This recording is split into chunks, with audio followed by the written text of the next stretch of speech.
아멘. 할렐루야. 우리 하나님의 크신 은혜와 은총이 우리 모두에게 충만하게 임하시기를 간절히 축원합니다. 오늘은 성령 강림 주일로 지킵니다. 예수님이 승천하시고 난 다음에 일어난 일이 성령의 강림 임재 사건이 있었습니다. 이 사건을 통해서 본격적으로 성령의 시대가 시작되어지고 성령께서 당신의 사람들을 통해서 온 세계에 복음을 전하게 하고, 그 복음은 시대를 초월하고 국가를 초월하고 인종을 초월해서 계속해서 전해져서 오늘날 우리 시대, 오늘 이 자리에 앉아있는 우리에게까지 복음이 들려지게 된 줄로 믿습니다. 그러니 우리 기독교에 있어서 성령 강림은 얼마나 중요한 사건인지 모릅니다. 오늘은 이 성령 강림의 사건이 일어난 그 현장의 말씀을 중심으로 함께 은혜를 나누고자 합니다. 본문 1절에 보면 오순절 날이 이미 이름에 그들이 다 같이 한 곳에 모여 있더니 라고 합니다. 여기서 말하는 이 오순절이라고 하는 말을 우리가 들으면 흔히 순복음 교회나 이 펜테코스테 성령파 교회나 뭐 이런 것들을 우리가 떠올리기 쉽지만, 그러나 원래는 오순절이라고 하는 말은 이스라엘의 중요한 절기 중에 하나였습니다. 원래 오순절은 칠칠절이라고 하는 그런 말로 불렸고, 그리고 이것은 추수 후에 하나님 앞에 추수를 감사해서 드리는 그런 절기입니다. 그런데 이 절기가 신약에 와서는 이제 예수님이 부활하신 후 50일째가 되는 날이라고 하는 의미가 다시 더해져서 오순절이라고 하는 이름으로 불리게 되었습니다. 그런데 그 오순절 날에 오늘 성경에 보면 제자들과 함께 있었던 120명이 함께 모여 있었다라고 합니다. 그리고 그들이 1장 14절에 보면 같은 마음을 같이하여 오로지 기도에 힘썼다라고 성경은 그렇게 기록하고 있는 것을 봅니다. 즉 그들은 기도하는 일로 한 자리에 한 곳에 모여 있었다라고 하는 그런 말씀입니다. 여러분, 성경에서는 함께 모이는 것을 굉장히 중요하게 생각을 합니다. 히브리서 10장 24절 25절에 보면 서로 돌아보아 사랑과 선행을 격려하여 모이기를 패하는 어떤 사람들의 습관과 같이 하지 말고 오직 권하여 그날이 가까움을 볼수록 더욱 그리하자라고 하면서, 즉 모이기에 힘을 쓰라 라고 성경은 그렇게 권면하고 있는 것을 봅니다. 우리는 지난 코로나 3년이라고 하는 시간을 보내면서 모이는 것이 심각한 문제가 되었던 그런 시대를 우리가 살아왔습니다. 그래서 가능한 모이지 않는 방법으로 문제를 해결할 수 있는 방법들을 사람들은 연구하게 되었고, 그래서 온라인으로 가는 것을 통해서 모이지 않고도 무엇인가를 할 수 있는 그런 시스템들을 만들었습니다. 각종 회의들이 참 많이 있는데요, 모든 회의를 온라인으로 회의를 합니다. 온라인으로 회의를 하고 나면 굉장히 편리한 점도 있습니다. 왜냐하면 멀리 있는 곳의 분들도 함께 참여할 수 있고, 그리고 또 모이기 위해서, 그 회의를 위해서 왔다 갔다 하는 그런 시간들을 아낄 수 있고 하는 여러 가지 이점들도 있지만, 그러나 이상하게요, 그렇게 온라인으로 회의를 하고 나면 굉장히 허무한 마음이 듭니다. 왜냐하면 회의가 끝나고 딱 끄면은 아무것도 없어지기 때문에 그렇습니다. 그러다 보면 내가 뭘 했나 싶기도 하고, 회의를 진지한 마음으로 하지 못하고 회의를 위한 회의에 그치고, 그런 것이 참 많이 있습니다. 그래서 다시 모여서 회의를 하자라고 하는 말들을 하지만, 그러나 안 모이는 곳에 이미 익숙해져 버렸기 때문에 다시 모이는 것이 그렇게 쉬운 일은 아닌 것이 되어져 버리고 말았습니다. 각종 회의나 이런 것들은 그렇다고 할지라도 이제 더 큰 문제는 예배도 그렇게 되어버리고 말았다라고 하는 것이 씁쓸한 마음이죠. 그러나 그럼에도 불구하고 우리 교회는 모이게 힘을 썼던 교회입니다. 그래서 이 어떤 상황 속에서도 우리가 주일날 예배 드리는 일을 등한히 한 적이 한 번도 없었지요. 긴급사태 선언 때는 심지어 우리는 교회 정원에서 자동차 예배를 드리기도 했습니다. 어떻게 해서든지 모여서 하나님 앞에 예배 드릴 때 그 모이는 그 자리에 하나님이 임재하시고 성령은 역사해 주시는 줄로 믿습니다. 우리는 모여야 합니다. 그래야 그 모임의 장소에서 하나님의 거룩한 임재를 우리가 경험할 수 있게 되어지는 줄로 믿습니다. 오늘 여기 성경에 보면 120 문도들이 한 자리에 모여서 그들이 간절히 기도하고 있었다고 합니다. 그리고 그 기도했던 그 날이 오순절 날이 이르렀을 때 일어난 일이 오늘 본문에 있는 일입니다. 오늘 2절 3절에 보면 호련히 하늘로부터 급하고 강한 바람 같은 소리가 있어 그들이 앉은 온 집에 가득하여 마치 불의 혓같이 갈라지는 것들이 그들에게 보여 각 사람 위에 하나씩 임하여 있더니라고 합니다. 성령이 임하셨는데 성령이 임하시는 그 장면을 굉장히 성경은 리얼하게 표현해 주고 있는 것을 볼 수 있습니다. 급하고 강한 바람 같은 소리가 그들이 모인 그 자리에 가득했다라고 합니다. 이제 우리가 이제 그 태풍이 슬슬 또 올라오기도 하고 일본은 태풍이 많고 그러다 보니까 이제 태풍의 계절을 맞이하게 됩니다. 근데 태풍이 쪽으로 오면 우리 교회는 참 나무가 많잖아요.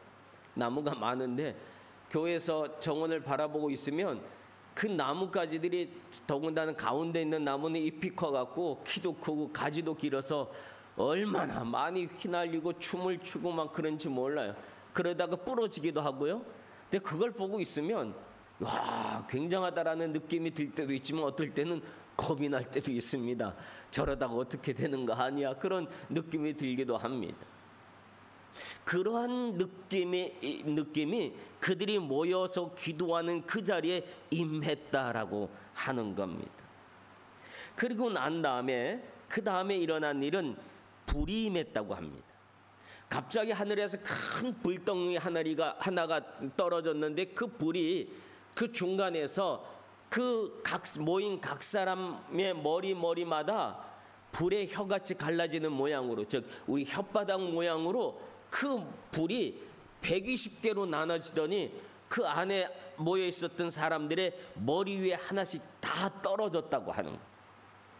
우리가 흔히 말하는 불받았다고 하는 그런 말이 오늘 여기 그대로 있는 말입니다. 불을 받은 겁니다. 많은 사람, 그 자리에 있었던 모든 사람 한 사람도 빼놓지 아니하고 그들이 모여서 기도하는 그 자리에는 사각지대가 없었다는 거예요. 한 사람도 소외되지 아니하고 한 마음으로 전심으로 기도하기에 힘썼던 사람들에게 성령의 불이 그들에게 임했다라고 합니다.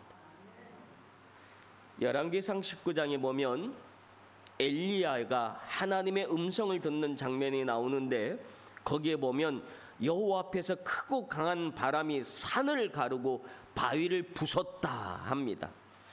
그리고 바람 후에 큰 지진이 있었다 합니다.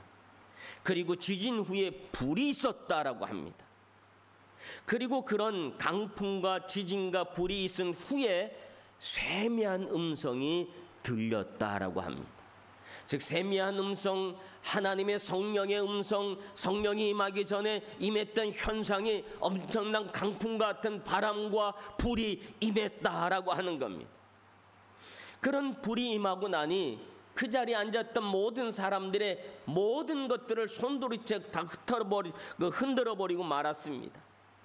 그래서 성령이 임하고 났더니 자신의 방식과 또 자신의 생각과 자신의 그동안 살아왔던 모든 것들을 다 흔들어버리고 말았습니다. 그리고 그들은 새로운 사람으로 그 자리에서 거듭이 나게 됩니다. 우리는 그것을 거듭남이라고 합니다. 여러분, 성령이 임하면 우리는 여러 가지 모양으로, 다른 모양으로, 지금까지 살아왔던 나의 모습과 다른 모양으로 거듭나게 되어지는 놀라운 역사가 임하는 줄로 믿습니다. 바라기는 이런 경험을 우리 모두가 하기를 간절히 소원합니다. 그래야 그런 성령의 경험이 있으면 내 삶의 터닝 포인트가 되어져서 내 삶이 그때부터 바뀌어지고 달라지게 되어지는 줄로 믿습니다. 오랫동안 예수를 믿었음에도 불구하고 전혀 변하지 않는 나의 삶의 모습이라고 한다면 한 번은 이런 성령의 임재의 경험을, 성령의 충만한 경험을 우리가 해야 할 필요성이 있는 줄로 믿습니다. 그런 모든 경험을 우리 모든 성도들이 할 수 있기를 간절히 기도합니다. 그리고 중요한 것은 성령이 임한 것으로 끝난 것이 아니라 성령이 임한 그 다음에 무슨 일이 일어났느냐가 중요한 겁니다. 오늘 성경에 보면 4절에 보면 그 성령의 불이 임하고 난 다음에 일어난 일은 그들이 다 성령의 충만함을 받고 성령이 말하게 하심을 따라서 다른 언어로 말하기를 시작하였다라고 하는 사실이 중요한 겁니다. 여러분, 우리가 성령 충만함을 받는 것까지는 막 열심히 기도하고 해서 할 수 있는데 그 다음이 없는 게 문제입니다. 언제나 우리는 성령 충만함을 받고 난 다음에 성령의 임재함을 받고 성령의 어떤 우리가 경험을 하고 난 다음 그 이후의 삶이 너무나 중요한 줄로 믿습니다. 그 이후의 삶은 오늘 성경에 보면 어떤 역사가 일어났는가 하면 그들이 성령이 말하게 하심을 따라서 그들의 입술을 열었다, 그들의 입을 열었다라고 하는 겁니다. 그리고 자기의 생각을 말하는 것이 아니라 그때부터 성령이 말하게 하시는 것들을 그들이 말하기 시작했다라고 하는데, 그 말하는 것을 성경에 보면 다른 언어로 말을 했다라고 합니다. 즉 지금까지 자기들이 썼던 말이 아니라 전혀 다른 나라의 말로 그들이 말을 하기 시작했다. 갑자기 그들이 외국어를 하기 시작했다라고 하는 이야기입니다. 당시에는 예루살렘의 오순절을 맞이해서 하나님 앞에 예배하기 위해서 전 세계에 흩어졌던 많은 디아스포라 유대인들이 그 자리에 모였습니다. 전 세계에 흩어졌던 교포들이 예루살렘에 모였다라고 하는 겁니다. 그리고 그 전 세계에 흩어졌던 교포들이 그 현상을 바라보면서 그들이 하는 말을 들었는데 그 말을 다 알아들었다. 난곳 방언으로 알아들었다라고 말하는데, 이 말은 무슨 말이냐면 거기에 모인 사람들이 그 외국에서 태어난 사람들, 즉 교포 2세 3세들이었다는 거예요. 교포 2세 3세들이 자기들이 살고 있는 나라의 말로 그들이 하는 말을 들었다라고 하는 거예요. 정확하게 알아들었다라고 하는 겁니다. 더군다나 그들이 지금 말하고 있는 사람들은 예루살렘에 살던 사람, 또 그 외국어를 하나도 하지 못했던 그런 사람들의 입에서 나오는 말이었다라고 하는 것. 근데 원래 언어는 하나였습니다. 창세기에 보면 바벨탑의 이야기가 나오는데 창세기 11장 1절에 보면 온 땅의 언어가 하나요 말이 하나였더라라고 합니다. 그런데 인간들이 교만해서 바벨탑을 쌓기 시작하죠. 우리가 탑을 높이 쌓아서 이 탑을 하늘 높이, 하늘에 닿도록 우리가 탑을 쌓자. 그래서 우리가 흩어짐을 면하자라고 하면서 탑을 쌓기 시작했습니다. 하나님은 탑을 쌓고 있는 그 교만한 인간들의 모습을 바라보고 있다가 저대로 놔둬서는 안 되겠다 하고 하나님이 내려오십니다. 그리고 하시는 말씀이 창세기 11장 7절에 보면 거기서 그들의 언어를 혼잡하게 하여 그들이 서로 알아듣지 못하게 하자 하면서 그들의 언어를 쳤습니다. 그래서 지금 우리가 수많은 나라의 언어로 바뀌어지게 되고 그때 언어가 그때부터 생겨나기 시작한 겁니다. 그래서 서로 다른 나라의 말들을 하기 시작하니까 소통을 하지 못해서 바벨탑 쌓기를 그쳤다라고 합니다. 어떻게 보면 하나님께서 언어를 통한 저주를 한 것입니다. 그런데 언어의 저주가 성령의 강림한 그 사건을 통해서 풀려진 겁니다.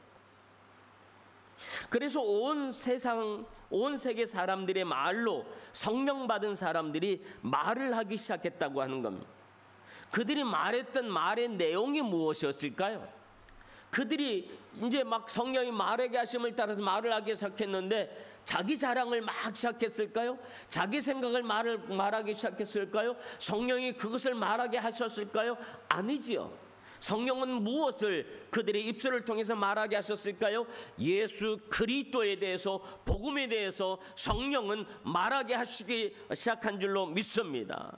그러므로 그들이 들은 말은 예수 그리스도에 대한 이야기를 듣기 시작했다라고 하는 겁니다. 그리고 그들이 베드로의 설교로 사도행전 2장 41절에 보면 그 말을 들은 사람들이 세례를 받음에 그날에 신도의 수가 3,000이나 더했다라고 합니다.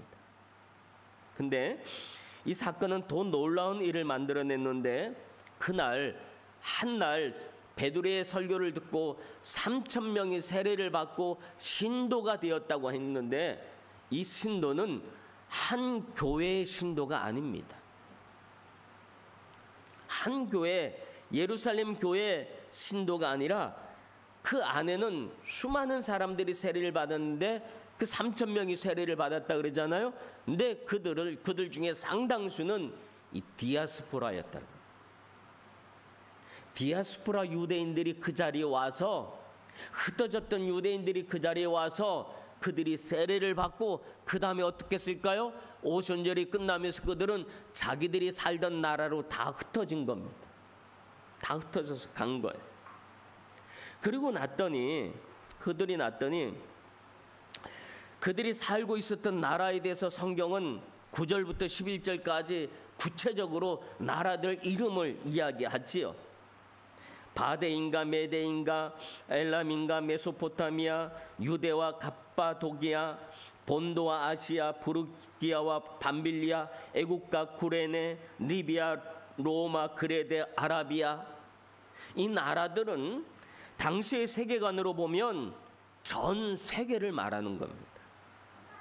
그 전 세계에 흩어졌던 사람들이 그들이 성령이 말하게 하심을 따라서 말을 하는 그 말의 내용을 듣고, 그리고 그리스도인이 되어서 세례받고 그리스도인이 되어서 흩어졌던 곳으로 가서 각자의 처소에서 그들은 그리스도인으로의 삶을 살았다는 거예요. 우리가 이것을 어떻게 알 수 있는가 하면 사도행전 9장에 보면 바울 되기 전에 사울이 어디로 가냐면 다메섹으로 갑니다. 다메섹에 있는 그리스도인들을 잡으러 가는데, 여러분 다메섹에 그리스도인들이 어떻게 생겼을까요? 아직까지 제자들이 다메섹에 가지 않았습니다. 아직까지 복음이 구체적으로 사도들이 거기까지 가지도 않았는데 이미 다메섹에 그 복음을 들고 예수를 믿은 그리스도인들이 다메섹에 살고 있었다는 거예요. 그들이 어떻게 생겨났을까요? 그 그리스도인들이 사도행전 20장에 보면 아직 사도들이 가지도 않았던 드로아나 로마에 이미 교회가 설립이 되어 있었습니다. 그 교회가, 그 그리스도인들이 어떻게 생겼을까요? 그것은 바로 이때 성령의 말하게 하심을 따라서 했던 그 말을 들었던 사람들, 그 복음을 들었던 사람들이 각자의 처소로 돌아가서 각자의 나라에서 그리스도인으로 살면서 그곳에서 이미 스스로 교회를 세우고 그리고 사도들이 오기를 기다리고 있었다는 거예요.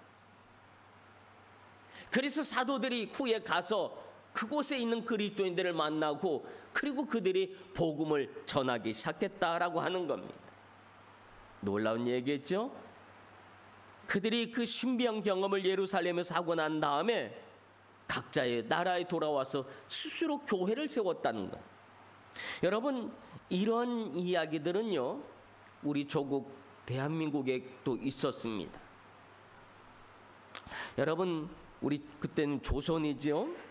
우리 조선에, 대한민국에, 한국에 복음의 역사도 보면 선교사들이 들어가기 전에 이미 조선인들의 손으로 만드는 교회가 세워져 있었습니다. 소래교회라고 하는 교회는 우리 손으로 미리 선교사들이 오기 전에 세워졌던 교회고요. 선교사들이 들어오기 전에 이미 한글로 된 성경을 가지고 있었던 민족입니다. 어떻게 그런 일들이 있을까요? 이수정 씨와 같은 그런 사람들이 한글로 번역된 성경책을 이미 그들의 손에 주어서 보냈다는 거예요. 만주와 일본으로 갔던 그들이 복음을 받아들이고 그곳에서 복음을 받아들이고 세례를 받고 그리고 조국으로 돌아와서 이미 교회를 세우고 성경을 읽고 있었다는 거예요. 그리고 선교사들을 기다리고 있었다는 거예요. 이런 신기한 역사가 우리나라에 이미 있었다는 거예요. 이 역사는 이미 성경 속에서 일어난, 사도행전에 일어난 이야기라고 하는 거예요. 얼마나 신기한 이야기들입니다. 사랑하는 성도 여러분, 오순절에 임했던 성령의 강림은 결국 무엇을 위한 강력한 역사였을까요? 복음을 위한 역사였다라고 하는 겁니다. 예루살렘에만 머물러 있었던 복음을 확산시키기 위해서 당시 전 세계에 흩어 있었던 유대인들, 디아스포라 유대인들을 예루살렘으로 불러들여서, 땅끝에 있었던 사람들을 불러들여서 그곳에서 복음을 듣게 하고 그리고 그들을 다시 땅끝으로 보냈던 성령의 놀라운 역사를 우리는 성경을 통해서 볼 수가 있는 겁니다. 성령의 강림에는 이런 강한 의미들이 있는 겁니다. 그러므로 우리들도 성령의 충만함을 받아서 성령의 말하게 하심을 따라서 우리의 입술을 여는 성도들이 되어야 할 줄로 믿습니다. 내 생각을 말하는 것이 아닙니다. 내 논리를 펼치라는 것이 아닙니다.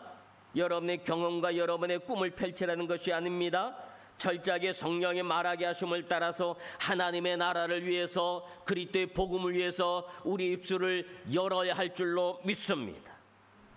그래야 하나님의 나라가 성령을 받은 사람들을 통해서 확산되어 가는 줄로 믿습니다. 그런데 여러분, 우리가 성령의 말하게 하심을 따라서 우리 입술을 열 때 분명히 알아야 될 것은 우리를 비웃는 사람들이 분명히 있다는 겁니다. 오늘 본문 2장 13절에 보면 그들이, 사도들이 성령이 말하게 하심을 따라서 막 얘기하는 것을 들은 그 사람들이 하는 말이, 어떤 이들이 조롱하여 이르되 그들이 세술에 취했다라고 합니다. 여러분, 세술에 취해서 외국어를 잘할 수 있다고 한다면 얼마든지 제가 쇠술을, 그 술이 어디서 파는지 몰라도 나 그 술 사다가 몇 병이라도 마시고 싶은 심정입니다. 외국어에 한이 맺힌 사람들은 아마 다 그럴 거예요. 그 술로 술을 마셔서 외국어를 잘할 수 있다면 그거 왜 안 마시겠습니까? 마시지요. 그들은 조롱해서 했던 말이라고 합니다. 여러분, 우리가 성령이 충만해서 어떤 말을 하면 우리를 조롱하는 사람들이 반드시 있다라고 하는 사실입니다. 그러므로 우리가 그런 조롱하는 사람들의 말에 귀를 기울이고 마음을 주고 그러다 보면 우리가 성령이 말하게 하시는 것을 멈출 수도 있습니다. 왜? 자존심 상하니까, 기분 나쁘니까. 여러분, 우린 그런 사람들이 아니라 오늘 그런 소리에는, 우리를 조롱하는 사람들의 소리에는 관심도 두지 않게 하시기를 바랍니다. 그런 사람들의 이야기는 아무런 상관이 없는 겁니다. 오로지 복음이 전파될 수만 있다면 세례 요한의 고백처럼 그는 흥해야 되겠고 나는 쇠하여야 하겠다, 이런 마음, 또 사도 바울이 말했던 것처럼 빌립보서 3장 7절 8절을 보면 무엇인지 내게 유익했던 것을 내가 그리스도를 위하여 다 해로 여길 뿐더러 내가 그를 위하여 모든 것을 잃어버리고 배설물로 여기면 그리스도를 얻고라고 하는 그런 신앙의 고백은 그가 성령이 말하게 하심을 따라서 말을 하는 사람이었기 때문에 가능한 고백인 줄로 믿습니다. 우리도 이렇게 성령의 말하게 하심을 따라서 입을 열어서 여러분을 통해서 많은 사람들이 예수 그리스도에 대해서, 복음에 대해서 듣고 주 앞에 몰려올 수 있는 그런 놀라운 역사가 일어나길 주님의 이름으로 축원합니다. 기도하겠습니다. 나의 생각과 의지가 아닌 성령이 말하게 하심을 따라 입을 열 수 있는 성령이 충만한 성도들이 되게 하여 주시옵소서.